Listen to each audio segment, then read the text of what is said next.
ഞാൻ കൃഷ്ണമൂർത്തിയിൽ നിന്ന് പഠിച്ചിട്ടുള്ളത്, കൃഷ്ണമൂർത്തി കോൺഷ്യസ്നെസ്സിനെ സൈക്കോളജിക്കൽ ഫീൽഡായിട്ട് ലിമിറ്റ് ചെയ്തുകൊണ്ടാണ് പറയുന്നത്. അതായത് content of consciousness is consciousness, ബോധത്തിന്റെ ഉള്ളടക്കമായിരിക്കുന്നത് എന്തോ അത് മാത്രമാണ് കോൺഷ്യസ്നെസ് എന്നാണ് പറഞ്ഞത്. അപ്പൊ ഒരു സൈക്കോളജിക്കൽ ഫീൽഡിലെ ഫാക്കൽറ്റികളുടെ എണ്ണം എത്ര എണ്ണമാണോ അതൊക്കെയാണ് കോൺഷ്യസ്നെസ് എന്നുള്ള നിലയ്ക്കാണ് കൃഷ്ണമൂർത്തി പറയുന്നത്. ശരി. അതായത് കൃഷ്ണമൂർത്തി ഒരു അക്കാഡമിക്കലി വെസ്റ്റേൺ ഫിലോസഫിയുടെ പ്രൊഡക്റ്റാണ്. കാരണം അദ്ദേഹത്തെ ഈ ലോർഡ് മൈത്രേയൻ്റെ വെഹിക്കിളാകുന്നതിന് വേണ്ടി പാശ്ചാത്യ വിദ്യാഭ്യാസം പ്രത്യേകിച്ച് ഫിലോസഫിയിൽ അദ്ദേഹത്തിന് നൽകിയിട്ടുണ്ടായിരുന്നു. ലെഡ്ബീറ്ററും ആനി ബെസൻറ്റും ഒക്കെ കൂടെ ചേർന്ന്. അപ്പോൾ അതിൻ്റെ ഫലമായിട്ട് എപ്പോഴും നമുക്കുണ്ടാകുന്ന ബോധാനന്തര സംവേദനം നമുക്ക് പരിചയമുള്ള ടെർമിനോളജി ഉപയോഗിച്ചായിരിക്കും, അല്ലെങ്കിൽ അത് ശ്രവിക്കുന്ന ആൾക്കാർക്ക് മനസ്സിലാവുന്ന ഭാഷയിലായിരിക്കും. ഈ രണ്ട് കാര്യങ്ങൾ നമ്മൾ ശ്രദ്ധിക്കണം. അപ്പോൾ അതുകൊണ്ട് തന്നെയാണ് സത്യത്തെക്കുറിച്ച് പലരും പലതായി പറഞ്ഞിരിക്കുന്നു എന്ന് നമ്മൾ മനസ്സിലാക്കേണ്ടി വരുന്നത്. തമ്മിൽ വാക്കുകളുടെ വ്യത്യാസം മാത്രമേ ഉള്ളൂ, അല്ലാതെ അതിൻ്റെ സത്തയിൽ, എസൻസിൽ ഒരു വ്യത്യാസവും ഉണ്ടായിരിക്കണമെന്നില്ല. വാക്കുകളിൽ വ്യത്യാസമുണ്ട്. അപ്പോൾ ഉപരിതല സ്പർശിയായിട്ടുള്ളൊരു വ്യത്യാസമാണ് നമുക്ക് ഇതിനകത്ത് കാണുന്നത്. ആഴത്തിൽ പോകുമ്പോൾ അത് വ്യത്യാസം കാണില്ല. അദ്ദേഹത്തെ സംബന്ധിച്ചിടത്തോളം അദ്ദേഹം അഡ്രസ്സ് ചെയ്തുകൊണ്ടിരുന്നത് പ്രധാനമായിട്ടും ഒരു വെസ്റ്റേൺ ഓഡിയൻസിനെ അദ്ദേഹം മുന്നിൽ കണ്ടിരുന്നു. വളരെ അപൂർവമായിട്ട് ഇന്ത്യയിൽ സംസാരിച്ചിട്ടുള്ളൂ എന്ന് നമുക്കറിയാവുന്ന കാര്യമാണ്. അപ്പം ലോക മനസ്സിനോടാണ് അദ്ദേഹം സംസാരിച്ചിരുന്നത്. ഇപ്പോൾ ലോക മനസ്സിനോട് സംസാരിക്കുമ്പോൾ പലപ്പോഴും അന്നത്തെ കാലത്ത്, അന്നത്തെ ആ സമയത്ത് ഇന്ത്യൻ ടെർമിനോളജി ഉപയോഗിക്കുന്നത് ആശാസ്യമല്ല, സാധ്യവുമല്ല. അന്ന് അങ്ങനെയാണ്. ഇന്ത്യ അത്രയ്ക്ക് മുന്നോട്ട് നിൽക്കുകയല്ല. കാരണം ഇന്ത്യയിൽ നിന്നുള്ള സ്പിരിച്വാലിറ്റി വളരെ ശ്രദ്ധേയമായിട്ട് വിൽക്കപ്പെട്ടിട്ടില്ല. അതുകൊണ്ട് പരിചയക്കുറവാണ്. ഇപ്പം അങ്ങനെയല്ല. ഗുരു, ധർമ്മ, യോഗ, ചക്ര എന്നൊക്കെ പറയുന്ന കാര്യങ്ങളൊക്കെ അവരെല്ലാം ഉപയോഗിക്കുന്നുണ്ട്. നമ്മളും യോഗം എന്നുള്ളതിന് പേര് യോഗ എന്നും, ചക്രം എന്നുള്ളതിന് പേര് ചക്ര എന്നും, തന്ത്രം എന്ന് പറയുന്നതിനൊക്കെ തന്ത്ര എന്നും ഒക്കെ ഇന്ത്യക്കാർ ഉപയോഗിച്ചു തുടങ്ങി. ഇതെല്ലാം ഭാരതീയമായ വാക്കുകളാണെങ്കിൽ പോലും. അപ്പോൾ അവയെ ഇമിറ്റേറ്റ് ചെയ്താണ് നമ്മളിപ്പോൾ സംസാരിച്ചുകൊണ്ടിരിക്കുന്നത്. അപ്പോൾ അന്നത്തെ അദ്ദേഹത്തിൻ്റെ സാഹചര്യത്തിന് മുമ്പ്, ആ സാഹചര്യത്തിന് അനുസരിച്ച് അദ്ദേഹം പല വാക്കുകളും എസ്റ്റാബ്ലിഷ്ഡായിട്ടുള്ള, യാഥാസ്ഥിതികമായിട്ടുള്ള പല വാക്കുകളും ഉപയോഗിക്കരുത് എന്ന് നിർബന്ധമായിട്ട് വിചാരിച്ചിരുന്നു. എന്തുകൊണ്ടങ്ങനെ വിചാരിച്ചിരുന്നു? പല കാരണങ്ങളുണ്ട്. അതിലൊന്ന്, നിലവിലുള്ള ഏതെങ്കിലും ഒരു സംഹിതയുടെ പ്രയോക്താവായിട്ട് അദ്ദേഹം അറിയപ്പെടാൻ ആഗ്രഹിച്ചിരുന്നതേയില്ല. അത് പരമാവധി നിഷേധിച്ചു എന്ന് മനസ്സിലായിട്ടുണ്ട്.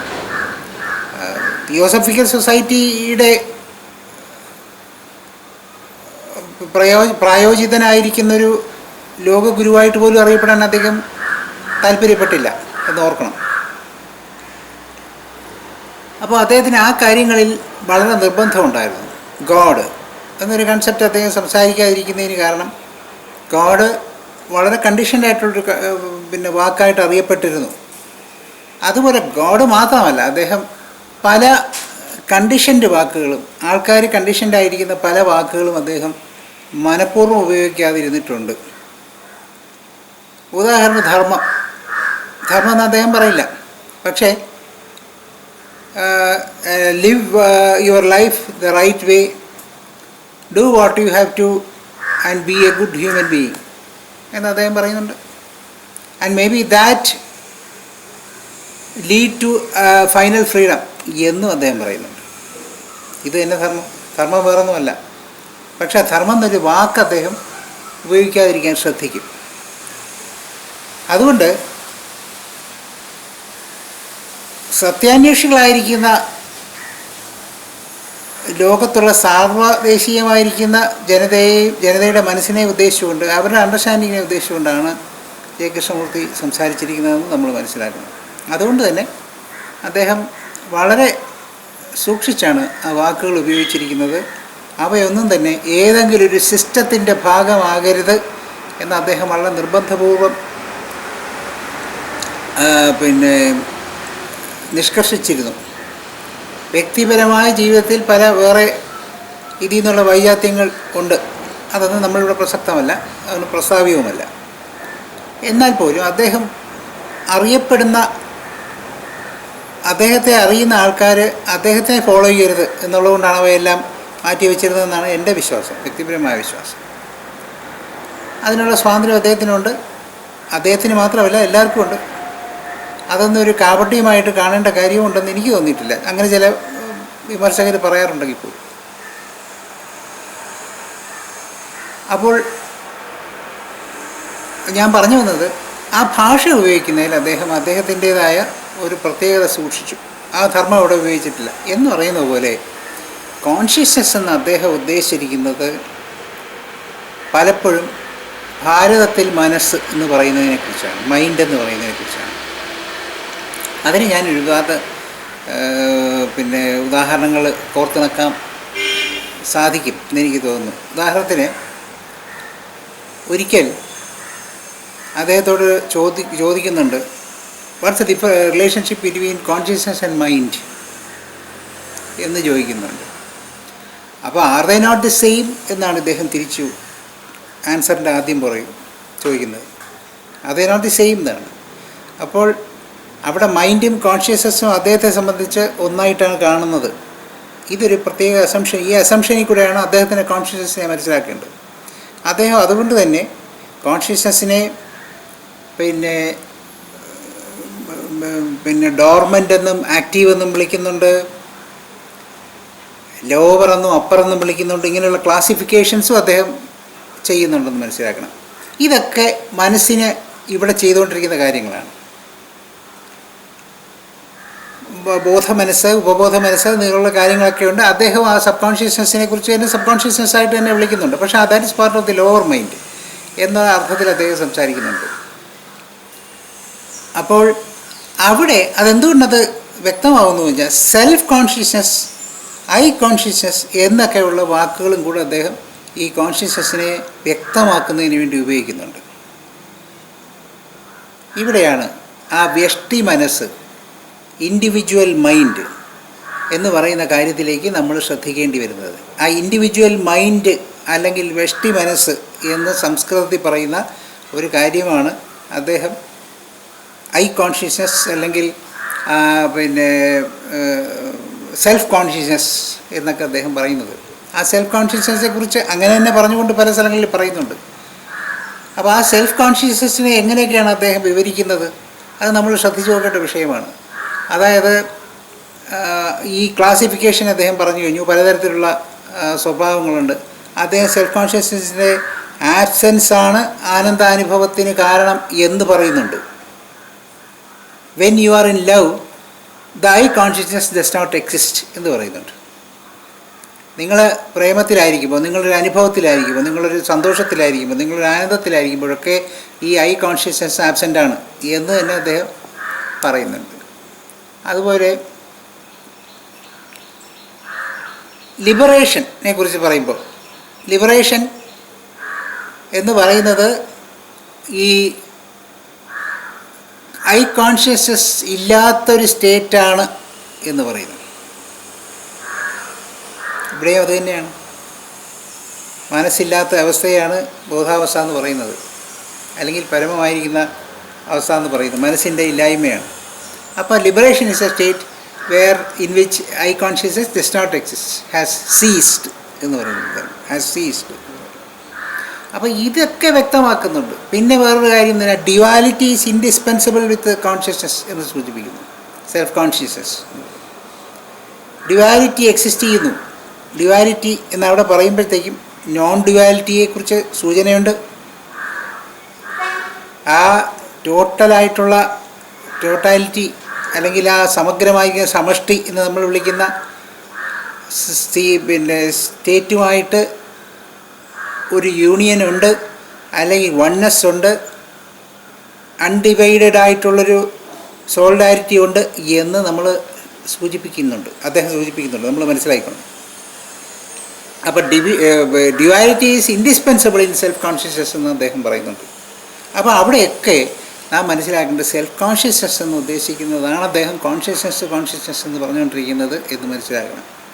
അദ്ദേഹം ഈ കോൺഷ്യസ്നസ്സിന് ഫ്രിക്ഷൻ ഉണ്ടാകുന്നതായിട്ട് പറയുന്നു.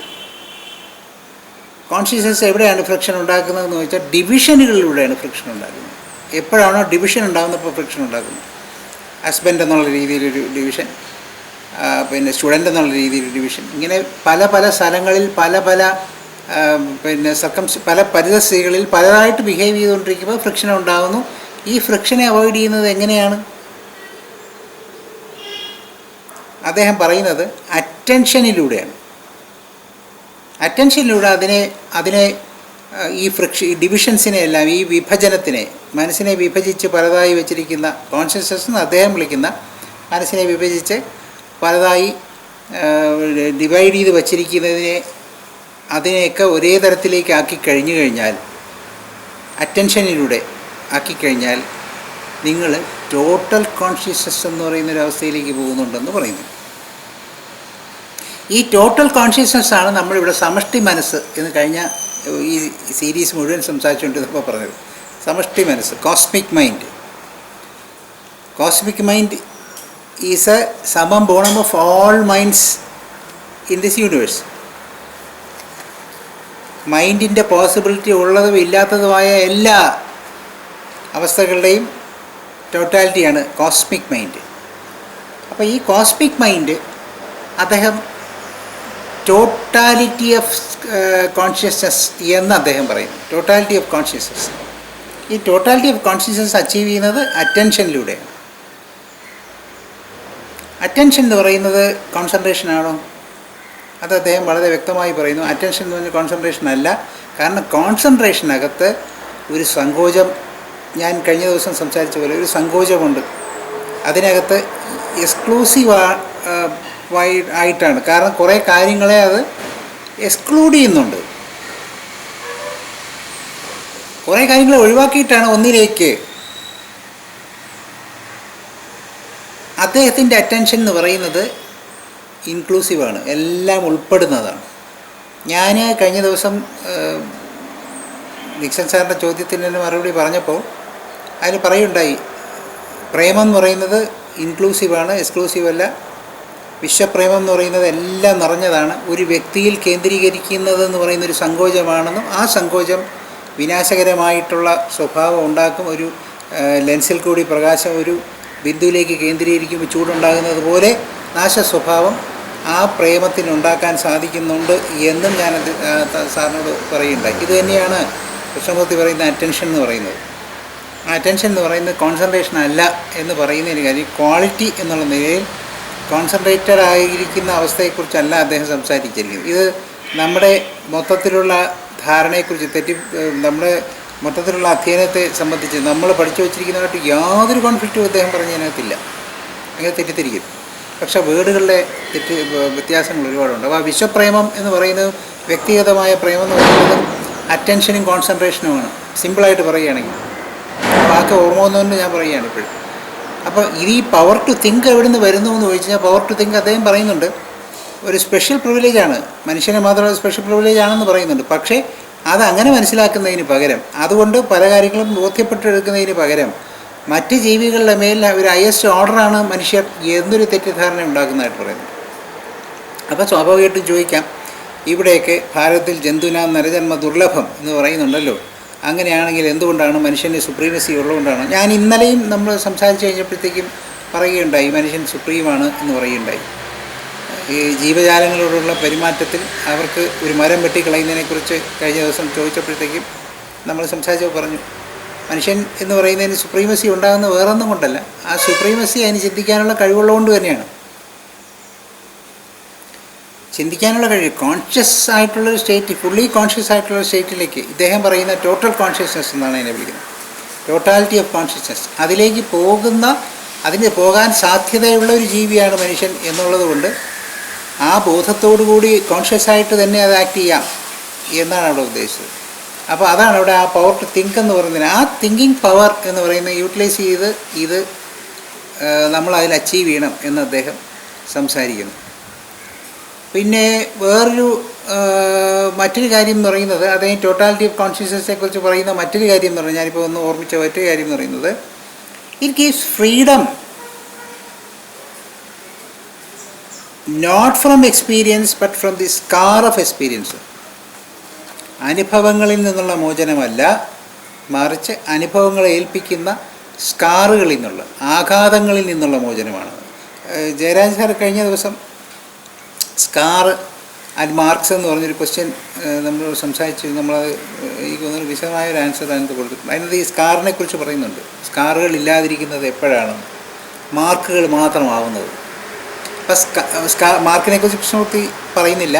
എന്തായാലും സ്കാർ ഉണ്ടാകാതിരിക്കുകയും എന്നാൽ എക്സ്പീരിയൻസ് ഉണ്ടാവുകയും ചെയ്യുന്നു, ഫ്രീഡം അനുഭവിക്കാനുള്ള സ്വാതന്ത്ര്യം ഉണ്ടാവുകയും ചെയ്യുന്നു. അപ്പം ദുഃഖാനുഭവങ്ങൾ ഒഴിവാക്കപ്പെടുന്നില്ല എന്നുള്ള സൂചന അദ്ദേഹം ഇവിടെ നൽകുന്നുണ്ട്, ഭംഗിതനയുടെ സൂചിപ്പിക്കുന്നുണ്ട്.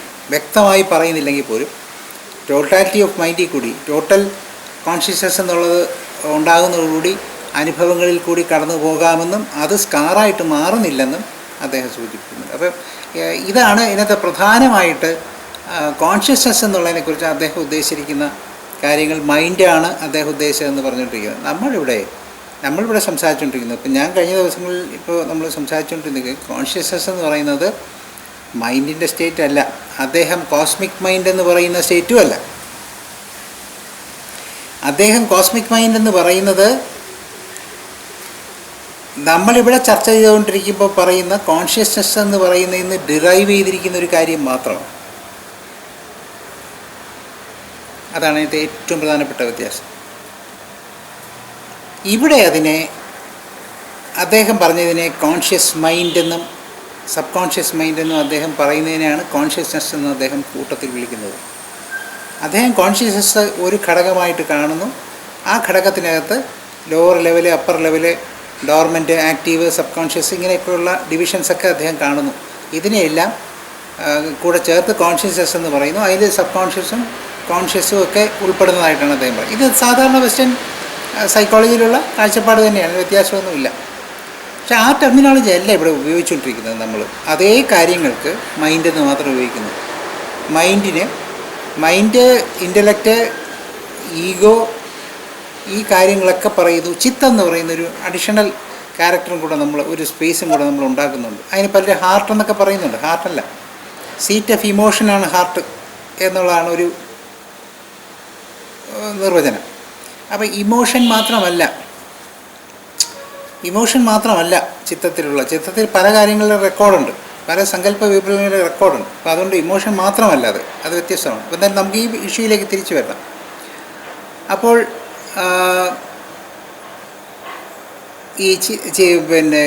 ഈ വേർഡ്, പർട്ടിക്കുലർ വേർഡ്, അതായത് കോൺഷ്യസ്നെസ് എന്ന് പറയുന്ന വേർഡ് പൊതുവെയുള്ള സൈക്കോളജിക്കൽ വേർഡ് തന്നെ ഉപയോഗിച്ചിരിക്കുകയാണ്. സാറ് പറഞ്ഞതുപോലെ ഒരു സൈക്കോളജിക്കൽ കണ്ടൻ്റ് ഉള്ളൊരു സംഗതി തന്നെയാണ്. അതുകൊണ്ടാണ് can it free it's content എന്ന് ചോദിച്ചിരിക്കുന്നത്. സാറ് പറയുന്നുണ്ട്, മൈൻഡിനെ കറക്റ്റ് ചെയ്യാൻ മൈൻഡിന് പറ്റുമോ എന്നുള്ളത് തന്നെയാണ് നമ്മളിവിടെ സംസാരിച്ചുകൊണ്ടിരിക്കുന്ന വിഷയം. അതിനെയാണ് കോൺഷ്യസ്നെസ് ഈസ് കണ്ടൻറ് എന്നൊക്കെ പറഞ്ഞ് അദ്ദേഹം പറഞ്ഞിരിക്കുന്നത്. അത്രയേ ഉള്ളൂ വ്യത്യാസം. പിന്നെ നമ്മൾ പറഞ്ഞു വരുന്ന മറ്റൊരു പ്രധാനപ്പെട്ട സംഗതി ഇവിടെ ഉദ്ദേശിക്കുന്ന കോൺഷ്യസ്നെസ് എന്ന് പറയുന്നത് അവെയർനെസ്, അദ്ദേഹം പറയുന്ന ടോട്ടൽ അവെയർനെസ്സിൻ്റെ അപ്പുറത്താണ്. Total awareness is inclusive of what is emerged as the universe.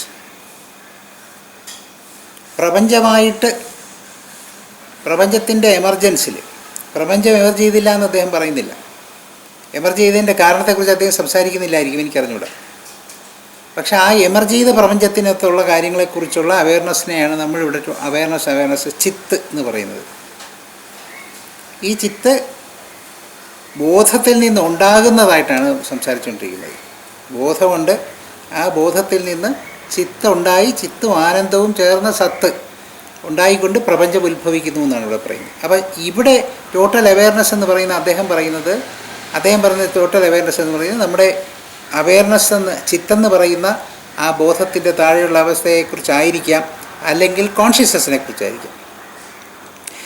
അദ്ദേഹം കോൺഷ്യസ്നസ് ഒരു വാക്ക് അവിടെ അല്ല, അതിനല്ല ഉപയോഗിക്കുന്നത്. അദ്ദേഹം വളരെ താഴെയുള്ള കാര്യത്തിനാണ് കോൺഷ്യസ്നസ് എന്ന് വിളിക്കുന്നത്. ഇൻ്റലിജൻസ് എന്നും ഇൻ്റലക്റ്റ് എന്നും അദ്ദേഹം പിന്നെ രണ്ട് വാക്കുകൾ ഉണ്ടാക്കിയിട്ടുണ്ടെന്ന് എൻ്റെ അടുത്ത് അതൊരു കൃഷ്ണമൂർത്തിയൻ സംസാരിച്ചിട്ടുണ്ട്. അതിൻ്റെ ഓർമ്മ വെച്ചുകൊണ്ടാണ് ഞാൻ അത് പറയാറുള്ളത് പലപ്പോഴും.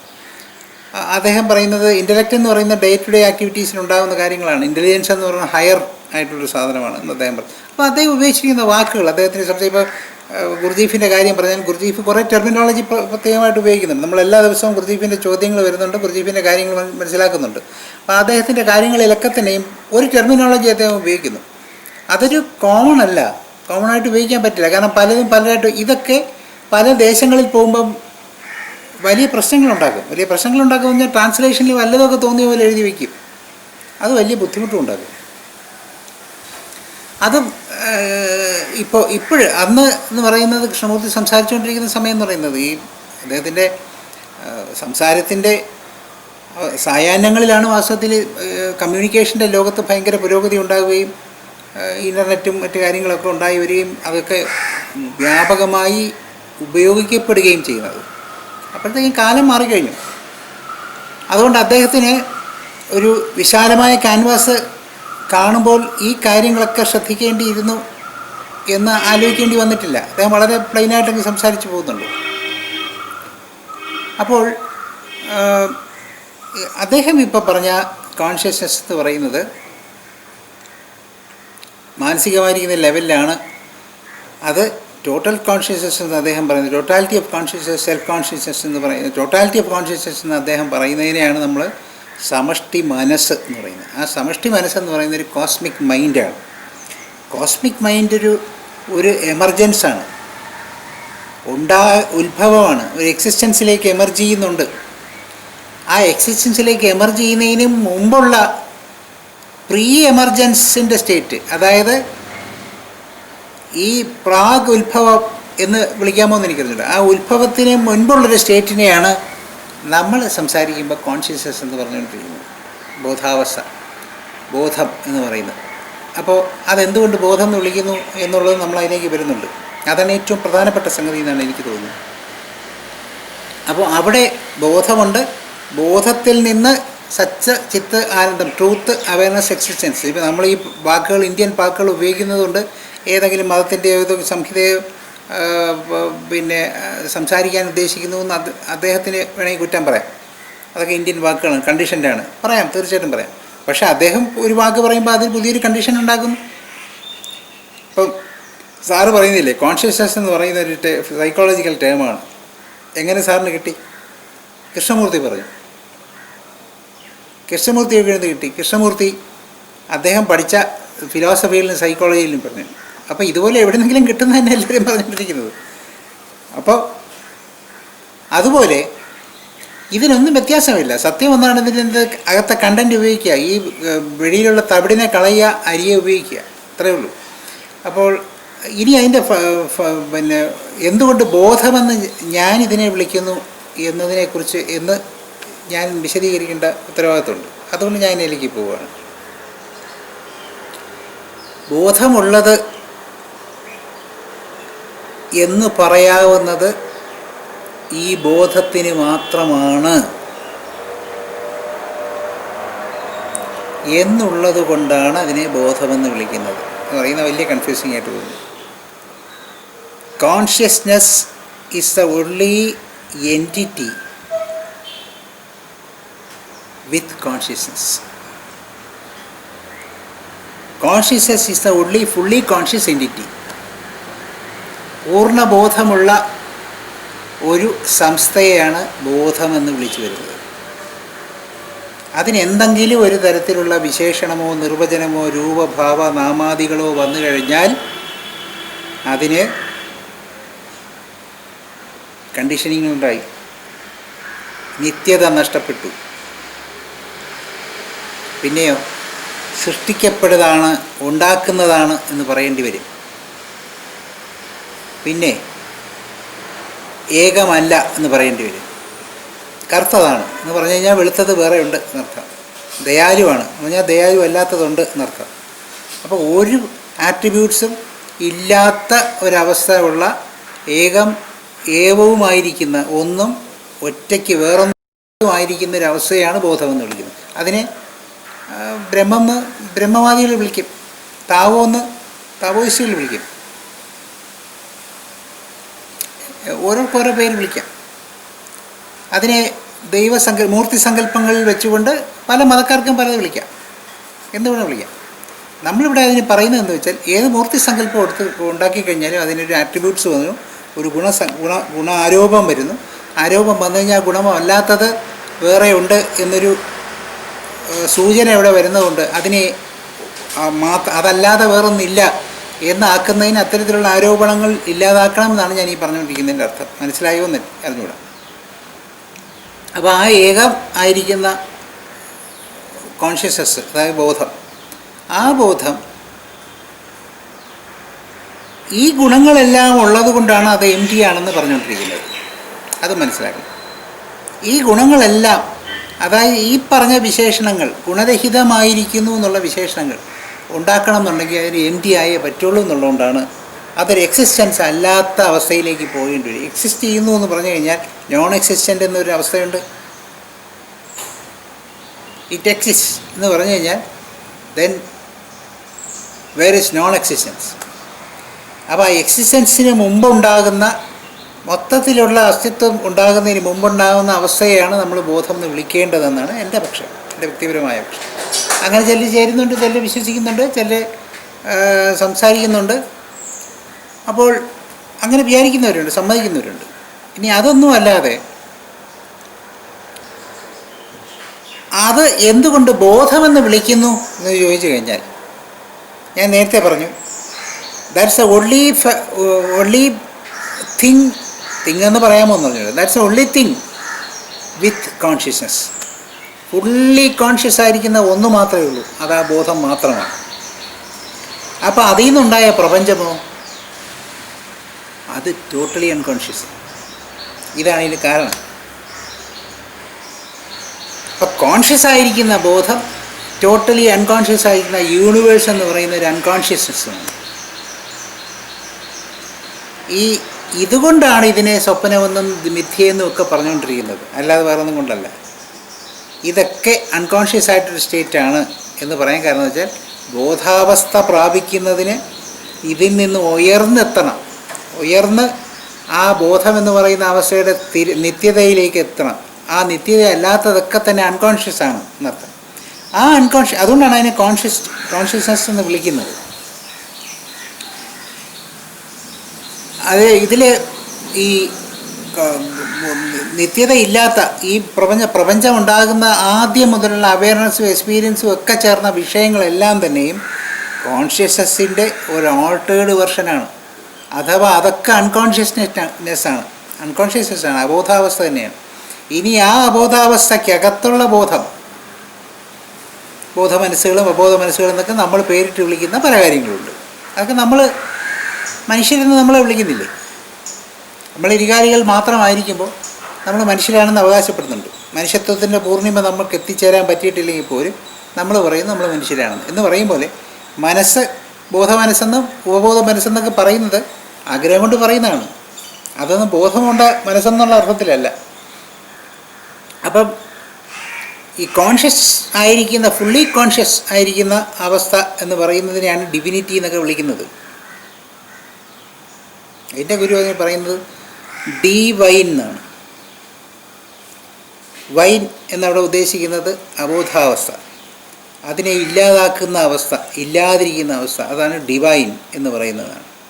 അല്ലാതെ വേറെ ഒരു അർത്ഥവും അതിനകത്തില്ല. അപ്പോൾ ആ അബോധാവസ്ഥ എന്ന് പറയുന്നതിനകത്തേക്ക് പോകുമ്പോൾ അതിനകത്ത്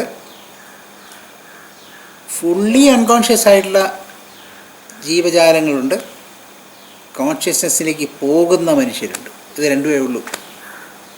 ഇനി ഇതിനകത്ത് ഫുള്ളി കോൺഷ്യസ് ആവുന്ന മനുഷ്യർ ആരാണ്?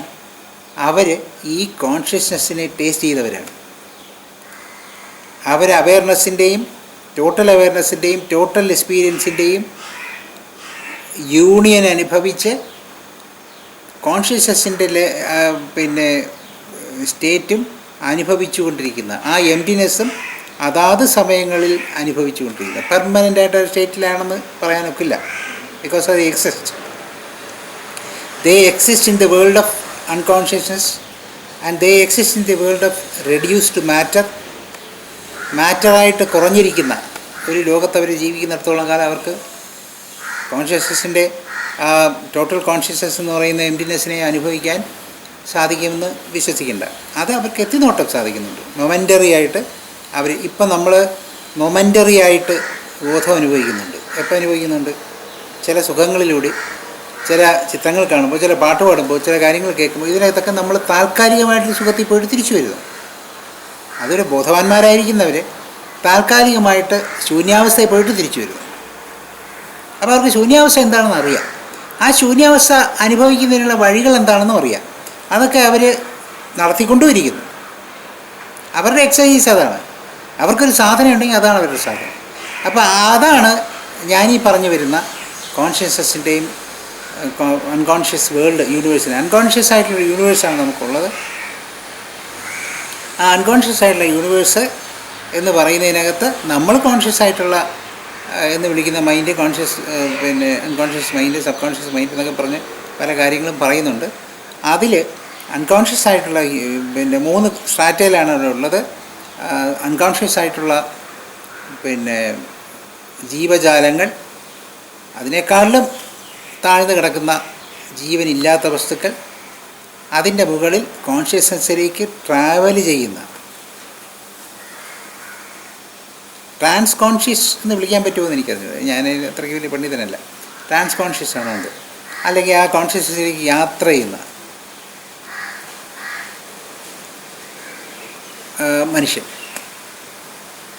മനുഷ്യൻ്റെ തുടക്കം മുതൽ ഒടുക്കം വരെ, കുട്ടിയായിരിക്കുന്ന മുതൽ വലുതാകുന്നവരെ, അല്ലെങ്കിൽ ബോധവാനല്ലാത്ത അവസ്ഥ മുതൽ ബോധവാനാവുന്ന അവസ്ഥ വരെയും അവൻ കോൺഷ്യസ്നെസ്സിലേക്ക് പൊയ്ക്കൊണ്ടിരിക്കുകയാണ്. അവൻ ബോധവാനായിക്കഴിഞ്ഞ് ബോധത്തിൻ്റെ പ്രാപ്തി ഉണ്ടാകുന്നു എന്ന് പറയുമ്പോഴത്തേക്കും ആ പരമമായിരിക്കുന്ന ശൂന്യാവസ്ഥയുടെ എത്തിനോട്ടങ്ങളും ടോട്ടൽ അവയർനെസ്സും ടോട്ടൽ എക്സ്പീരിയൻസും, അതായത് ടോട്ടൽ സമ്പൂർണ്ണമായിരിക്കുന്ന ചിതാവസ്ഥയും സമ്പൂർണ്ണമായിരിക്കുന്ന ആനന്ദാവസ്ഥയും അനുഭവിക്കുന്നു. ഇതാണ് ആ വ്യത്യാസമെന്ന് സാർ മനസ്സിലാക്കിക്കൊള്ളുക. ഒരിക്കലും കൃഷ്ണമൂർത്തി പറഞ്ഞിരിക്കുന്ന കാര്യങ്ങളുമായിട്ട് ഒരു വ്യത്യാസവും ഇതിനകത്തില്ല. വാക്കുകളുടെ കാര്യങ്ങളിലൊക്കെ വ്യത്യാസമുണ്ട്. അദ്ദേഹം ടോട്ടാലിറ്റി എന്ന് പറയുന്ന എക്സ്പീരിയൻസ് ചെയ്യുക എന്ന് പറയുന്നത്, ടോട്ടൽ കോൺഷ്യസ്നെസ് എന്ന് അദ്ദേഹം പറയുന്നത്, ഇതൊക്കെ തന്നെയാണ് നമ്മൾ ഈ പറഞ്ഞുകൊണ്ടിരിക്കുന്ന മറ്റൊരു ഭാഷയിൽ പറഞ്ഞുകൊണ്ടിരിക്കുന്നത്. അല്ല, വേറെ വ്യത്യാസമൊന്നുമില്ല. അതൊരു സീമിങ്ങിലി കോൺഫ്ലിക്റ്റഡ് ഐഡിയാസായിട്ട് തോന്നുന്നതാണ് അത്ര.